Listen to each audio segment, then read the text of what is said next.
Hola alumnos de Scaliger y Petavius, ¿preparados para desaprender y reaprender? En la cronología scaligeriana destaca el efecto del Renacimiento, que supuestamente recuperó el esplendor de la antigüedad. El antiguo Platón se considera el fundador de la doctrina del platonismo. Luego sus enseñanzas mueren para renacer pasados varios siglos en el neoplatónico Plotino en el siglo III después de Cristo. Su nombre casualmente se asemeja demasiado al de Platón. De hecho, las consonantes son idénticas, P, L, T, N. Si no sabéis a qué me refiero con eso de las consonantes, aquí tenéis el vídeo en el que introduzco el tema en cuestión. Con el paso del tiempo, el neoplatonismo también muere, para de nuevo volver a renacer pasadas largas centurias, esta vez ya en el siglo XV, en la figura de otro famoso neoplatónico, Pletón.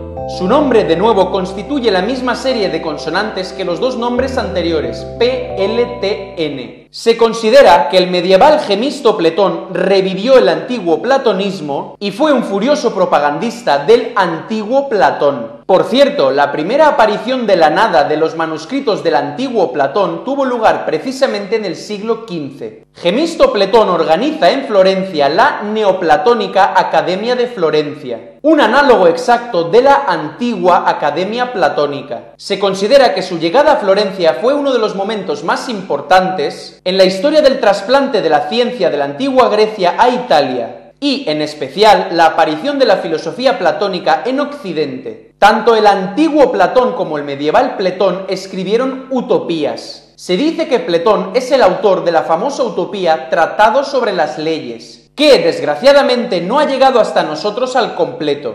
Pero, sin embargo, sí ha llegado completo hasta nosotros el texto del Tratado de Platón titulado Leyes. Tanto Platón como Pletón plantean la idea de un estado ideal. El programa del segundo es muy parecido al del primero. A su vez, el también antiguo Plotino también tenía esperanzas de que el emperador le ayudara a fundar en Campania, de nuevo en Italia, la ciudad de Platonópolis,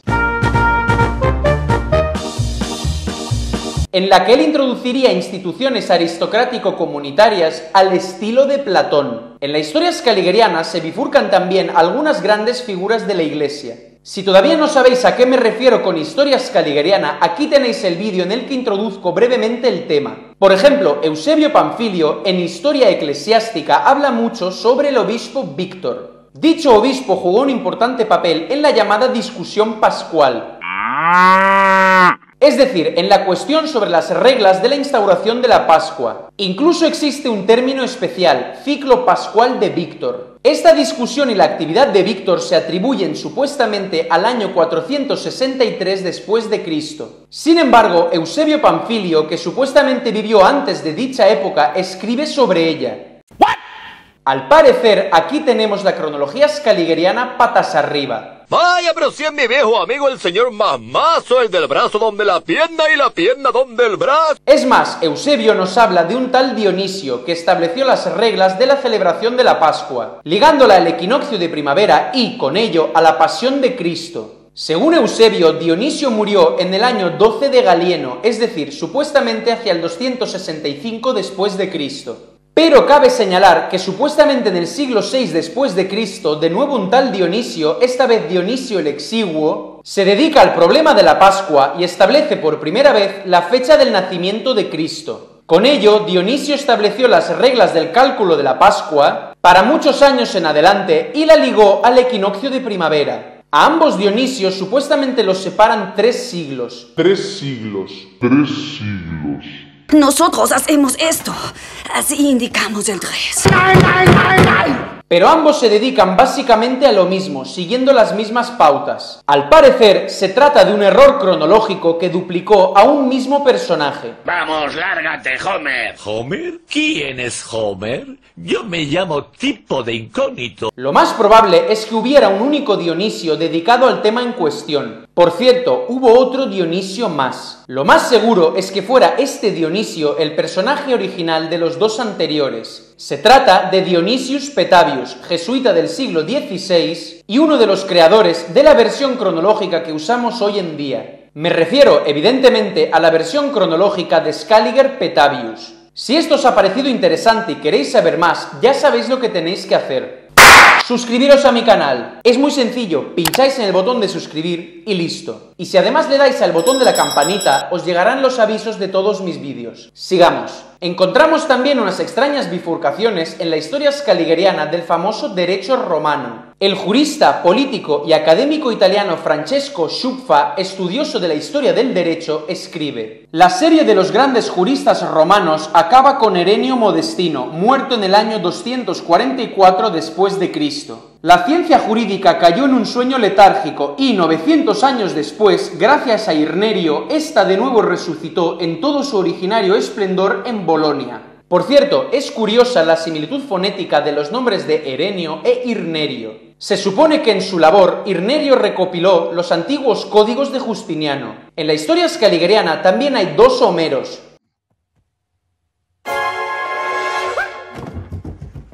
El famoso Homero antiguo y el poeta medieval Angilberto Romero, vamos con él, venga. Apodado Homero en la corte de Carlomagno. Este Homero medieval fue un importantísimo miembro del círculo de eruditos del Palacio de Aquisgrán. Algunos se aventuran a suponer que el apodo de Homero le fue dado por sus obras poéticas, de las que han llegado hasta nosotros muy pocas. Es pertinente detenerse aquí en la figura de Carlomagno. Es muy probable que Carolus Magnus no sea en realidad un nombre propio como tal. En las lenguas túrquicas y eslavas encontramos las palabras kral, krol y korol, que significan literalmente rey.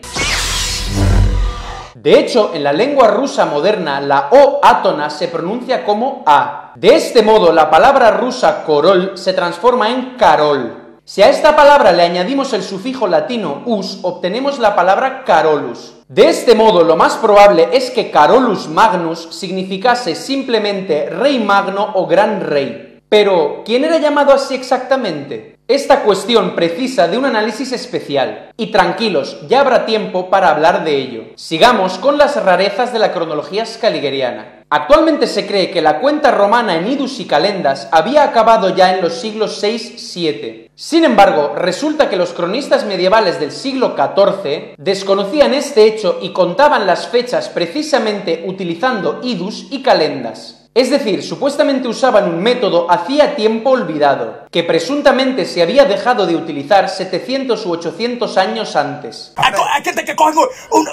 La cantidad de estos extraños duplicados es muy grande en la historia scaligeriana. Los ejemplos antes mencionados no deben ser considerados como pruebas de ninguna afirmación. De hecho, se pueden recopilar muchas de estas coincidencias aisladas. Sin embargo, como veremos más adelante, los paralelos y duplicados expuestos tienen un carácter masivo. Encajan en cierto esquema común de corrimientos cronológicos, en los que tales reflejos paralelos caminan hombro con hombro y uno tras otro a lo largo de cientos de años. Como sin duda estarás deduciendo, la anomalía es sistémica. Uno de los momentos principales que indica con franqueza la posibilidad de una datación medieval real de los documentos antiguos es la presencia de la época del Renacimiento en la historiografía de Europa occidental. Se cree que el antiguo y brillante latín se había degradado en los albores de la Edad Media, hasta convertirse en una lengua tosca y torpe, y solo en el Renacimiento comenzó a adquirir y adquirió su antiguo esplendor. Se cree que este renacimiento del latín, al igual que también del griego antiguo, comenzó a partir de los siglos 8-9. Resulta que los famosos trovadores medievales comienzan a desarrollar, supuestamente a partir de los siglos 10-11, tramas que los historiadores llaman ahora mascarada de recuerdos clásicos. En el siglo XI apareció la historia de Ulises, donde la ya supuestamente conocida trama homérica se expone al estilo medieval, caballeros, damas, justas, cortesía, etc. Pero por otra parte, en dicha obra están todos los elementos que posteriormente serían considerados como la espina dorsal de la trama antigua. A partir del siglo XII y principios del XIII, los trovadores empezaron a decir con cierto orgullo que la historia de la guerra de Troya no estaba trillada, que todavía nadie la había relatado ni escrito. Así pues, los trovadores se dedicaron principalmente a la guerra de Troya.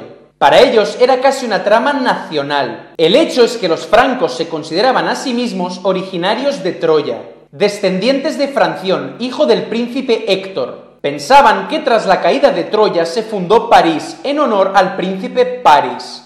El autor supuestamente del siglo VII, Fredegario el Escolasta, Berengario el trastorista. señalaba al rey Príamo como un personaje de la generación anterior. Es más, con la guerra de Troya mezclaban el viaje de Jasón y los argonautas. En los textos medievales, el antiguo Alejandro Magno hace cumplidos a Francia. Ah, claro, se me olvidaba. Debe de ser de nuevo el famoso anacronismo medieval, producto de las ignorantes mentes de la época.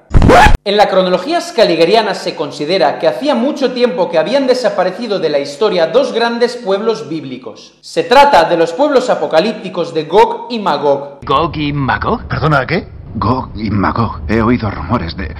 No creía que fueran humanos. Pero he aquí un comentario al texto medieval titulado Alejandría. En los nombres de Goti y Magoti evidentemente se han unido las imágenes de los apocalípticos pueblos de Gog y Magog, Revelaciones de San Juan 20:7, con los bien conocidos en la Edad Media godos y mongoles. Aquí me detengo para que el vídeo no sea demasiado largo. Mañana tendréis a vuestra disposición la segunda parte. Muchísimas gracias por vuestra atención. Nos vemos en el siguiente vídeo. Hasta la próxima, amigos.